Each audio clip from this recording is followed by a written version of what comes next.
I'm going to demonstrate how to work through a nomogram using a fuel type with live fuel moisture. The difference between the live and the dead one with only dead fuel moisture is the dead fuel moisture just has a curve right here that we're going to use as our turn coming off of our dead fuel moisture.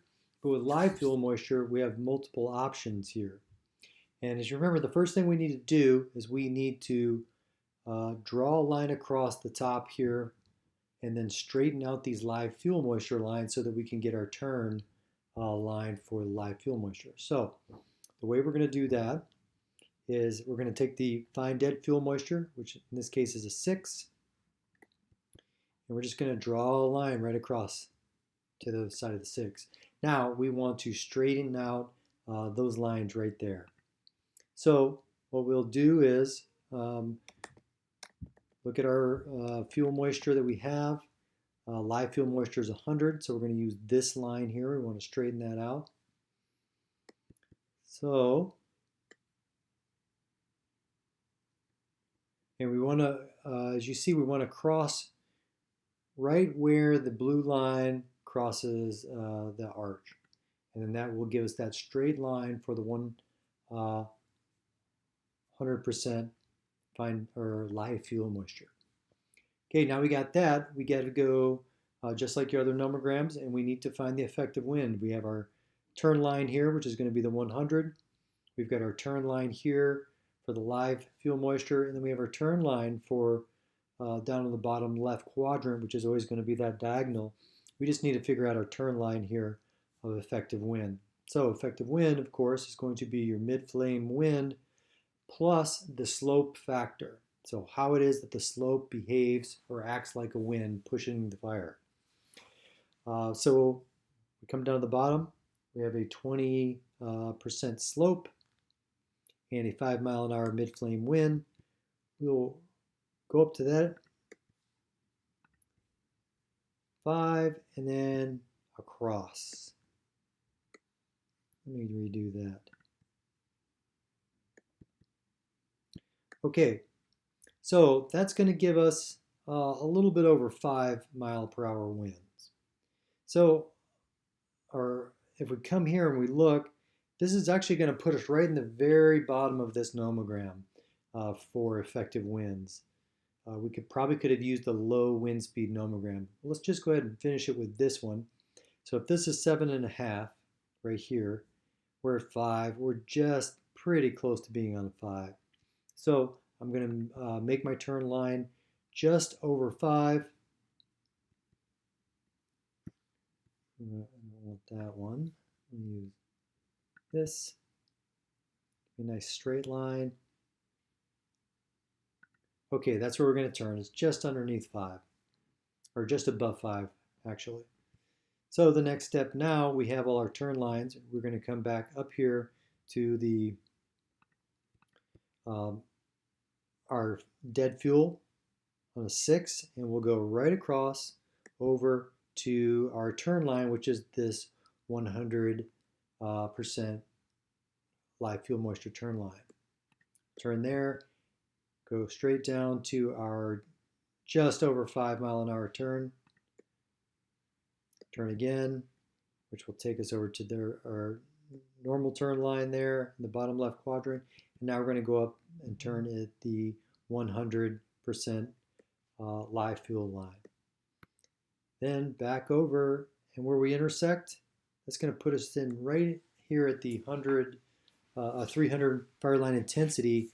And if we go up, we follow up this curve, we see that as 6 miles per hour, or 6 foot flame lengths. And it looks like we got about a 25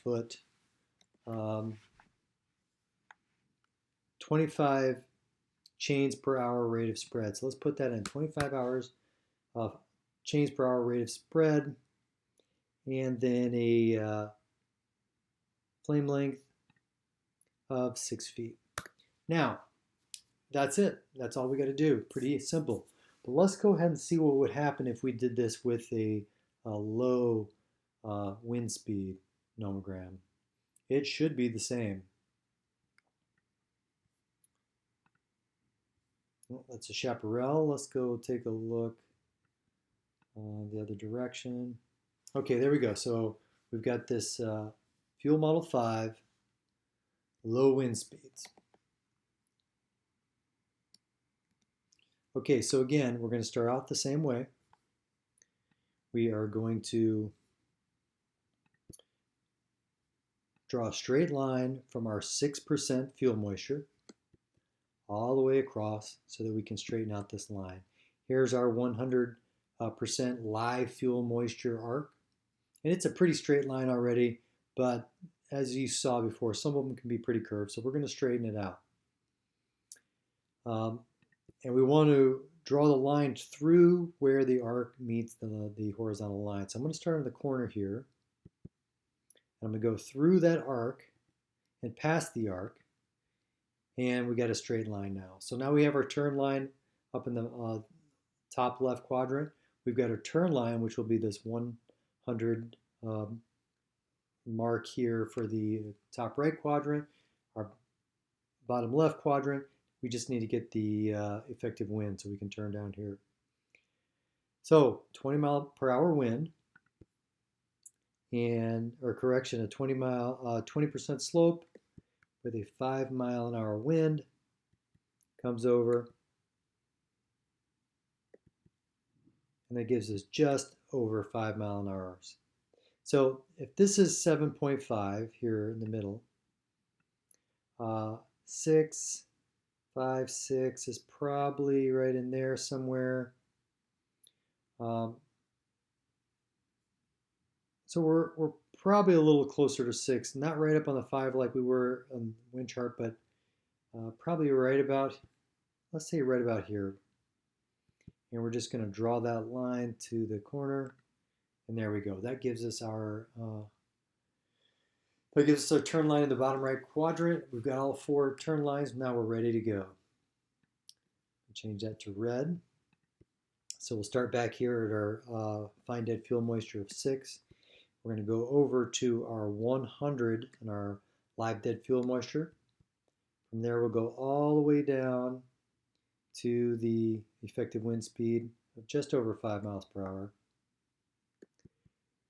Over to our turn line in the bottom left quadrant. Up to our 100 live fuel moisture turn line, and then back over. And as you can see, we went above where we started, but that's okay. We can just go connect it right here. And as you see, this is what we're looking for. So this is just under 6 foot flame length. You can round that to 6. It's like a 5.8 or so. So we got about a 6 foot flame length there. And then the rate of spread, that's going to put us down to about a 22 rate of spread. So if we go back to what we put in before we got a 6 and a 25 rate of spread. This low wind speed is going to give us probably a little bit more accuracy, where we're still going to go with 6. It was slightly under, and we'll have about a 20 foot or a 20 chains per hour rate of spread. So there it is. Live fuel moisture nomogram.